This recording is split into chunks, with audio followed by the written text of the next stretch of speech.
राते भर हमरा से लड़ल बा, पी के भातार सखी पड़ल बा। ए सखी का कहूं हो, राते भर हमरा से लड़ल बा, पी के भातार सखी पड़ल बा। ई तो सुधरी न जबले होई कैसी हो, डाल के ढोड़ी में दारू देसी हो, पियत भातार हमर देसी हो।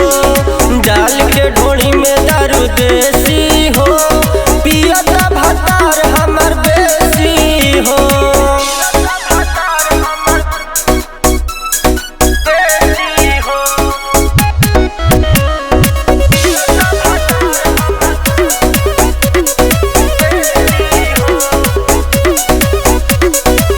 चखना में यूज करे हमारा अनार के, कितनो समझाई ले अपना भातार के। माने न बात ही रहत पैज मार के, प्यार करे राती में चोली हो फार के। हमार तो कर में खुद भूले सखी। चखना में यूज करे हमारा अनार के, कितनो समझाई ले अपना भातार के। माने न बात ही रहत पैज मार के, प्यार करे राती में चोली हो फार के। ई तो सुतो न चला के रात में ऐसी हो, डाल के ढोड़ी में दारू देसी हो, पियत भातार हमर देसी हो। डाल के ढोड़ी में दारू देसी हो, पियत भातार हमर देसी हो।